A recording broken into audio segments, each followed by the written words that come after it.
अस्सलामुअलैकुम दोस्तों, और क्या हाल चाल है मेरे प्यारे भाइयों और उनकी बहनों। उम्मीद है आप सब लोग खैरियत से होंगे। मैं हूं आपका दोस्त, आपका होस्ट और आपका फेवरेट यूट्यूबर ऋतु मार्तंड ढेरे। यारो, कोरोना और लॉकडाउन की वजह से आजकल अच्छों की बैंड बजी पड़ी है। ना पेट भर रहा है, ना बैंक अकाउंट भर रहे हैं, यानी दिमाग भी खाली है और जेब भी खाली है। वाह मोदी जी, वाह वाह। कल तक घर वाले कहते थे ढोर सांड की तरह दिन भर घर में पड़ा रहता है, बाहर जा कुछ काम धंधा कर, और अब कहते हैं बाहर मत जा, घर में बैठ। यानी जिंदगी में पहली बार अपने निकम्मे होने पर खुशी हो रही है और घर वाले ताने भी नहीं मार रहे हैं। देखा जाए तो लोगों के कारोबार बंद, बिजनेस बंद, दुकानें बंद, मगर एक चीज है जो अब तक चल रही है, इवन लॉकडाउन के बाद से तो वो और ज्यादा फॉर्म में आ गई है, और वो चीज है उधारी। और आज हम इसी पर चर्चा करेंगे, यानी उधार एक जादू। मगर इससे पहले अगर चैनल को सब्सक्राइब नहीं किया है तो जल्दी से लाल बटन दबाकर सब्सक्राइब करो और साथ वाली घंटी भी दबाओ ताकि ऐसे फनी और रोस्टिंग वीडियो आपको हरदम मिलते रहें। तो आओ यारो, कत्ले उस शाक में अब देर है क्या, बिस्मिल्लाह। हाँ, मुझे पता है इंट्रो थोड़ा फास्ट हो गया और हम डायरेक्ट मुद्दे पर आ गए, और वो इसलिए कि भाई गवर्नमेंट को, अंधभक्तों को और इसको उसको बोल बोलकर परेशान हो गए हम लोग 2.5 साल से। ये भी परेशान हो गए, हम भी परेशान हो गए, करो फिर। क्या है, कुत्ते की दुम है, टेढ़ी तो टेढ़ी रहने वाली है। इसलिए आज हम उस टॉपिक पर बात करने वाले हैं जो हम सबकी जिंदगी से बहुत ज्यादा जुड़ा हुआ है और हम सबसे बहुत करीब है, और प्लस फनी भी है। तो ठीक है, जहां फन है वहां पर हम हैं। ये बिक गई है गवर्नमेंट, अब गवर्नमेंट में कुछ नहीं है। तो दोस्तों, किसी महापुरुष ने कहा है कि उधार एक ऐसा जादू है जो तुम किसी बंदे को दो और वो बंदा अचानक गायब हो जाता है, और गायब भी ऐसा होगा कि फिर उसको वापस लाने के लिए तुम्हें असली जादू का सहारा लेना पड़ेगा। नहीं भाई, मैं तो कहता हूं कि हमारे तिहाड़ी जी को उधार जिहाद पर भी एक सीरीज शुरू करनी चाहिए और पता लगाना चाहिए कि ये उधार जिहाद वाला रैकेट कहां से हैंडल किया जाता है। वैसे उधार की बात करो तो याद आया कि 15 लाख तो सिर्फ अपने प्राइम मिनिस्टर पर बाकी है। मुझे भी सरप्राइज है, आपको तो क्या होता होगा भगवान जाने। और ये उधार लेने वाले लोग पता नहीं किस कॉलेज से पढ़कर आते हैं। भाई तुम्हारी सारी डिग्रियां गई खड्डे में, इनमें कन्विंसिंग पावर ऐसी होती है कि मजाल है तुम खुलकर मना कर पाओ।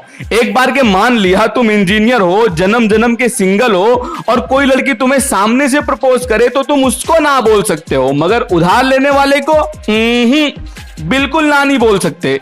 और कुछ लोग तो इस काम में इतने एक्सपर्ट होते हैं कि ऐसा लगता है इन्होंने पीएचडी कर रखी है।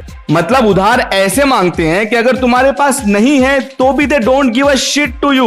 उधार चाहिए मतलब चाहिए, फिर भले उनको देने के लिए तुम्हें दूसरे से उधार क्यों ना लेना पड़ जाए। और ये साइकिल इसी तरह चलता रहेगा। आप डेविल के पीछे, डेविल आपके पीछे। Too much fun.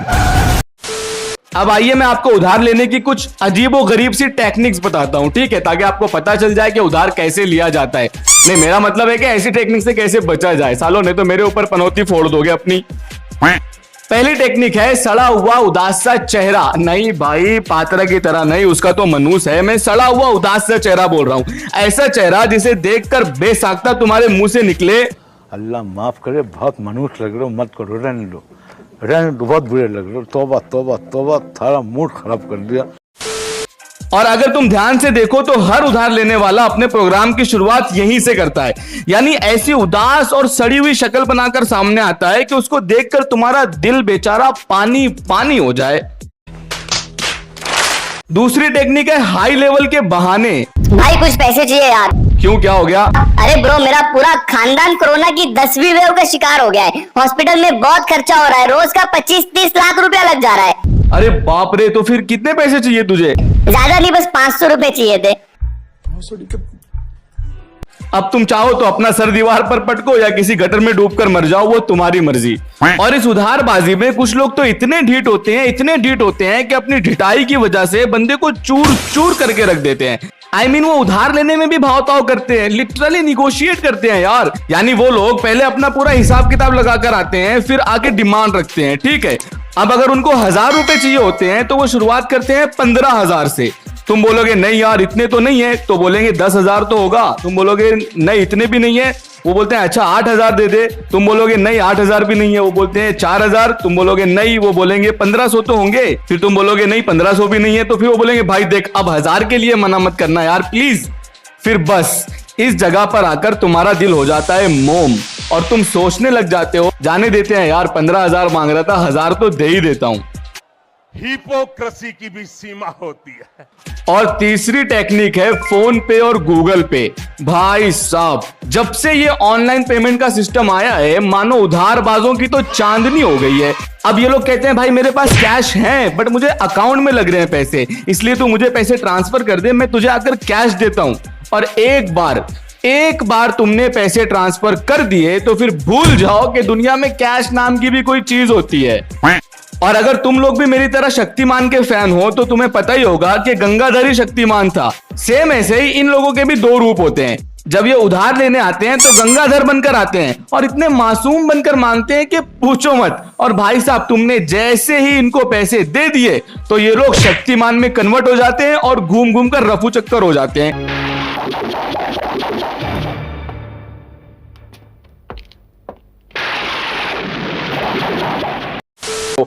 और लौटाने के वादे, भाई साहब पैसे वापस करने के वादे तो ऐसे करते हैं कि कोई नेता भी क्या करता होगा। नहीं भाई, मेरा मतलब कोई भोला भाला बंदा हो तो इनके वादों पर साला ईमान लेकर आ जाए। खत्म, bye bye, ta-ta, goodbye, गया। और एक टाइम तो ऐसा आ जाता है कि अब तुम्हें खुद अपने पैसे वापस मांगने के लिए शर्म करनी पड़ती है और तुम उनको ढूंढ ढूंढ कर परेशान हो जाओ। साला पूरी जमीन पर उनका नामो निशान नहीं मिलता। फोन करो तो बंद, मैसेज करो तो नो रिप्लाई। और कुछ लोग तो इतने पक्के होते हैं कि तुम 100 बार फोन करो वो 100 बार लाल बटन दबाएंगे, मगर भाई मजाल है जो फोन उठाकर तुमसे बात कर लें। और अगर कभी किस्मत से फोन उठा भी लिया तो इस ट्यून में बात करेंगे जैसे तुमने उनसे उधार ले रखा हो। और फिर तुम खुद अपने गिल्ट की वजह से, शर्मिंदगी के एहसास की वजह से किसी बहुत बड़े बोझ के तले दबकर मर जाना पसंद करोगे। कौन है ये लोग?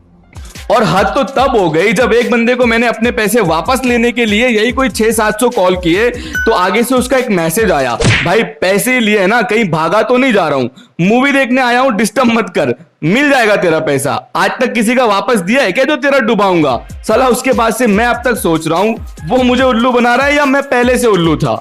खुश रहो, खुदा हाफिज।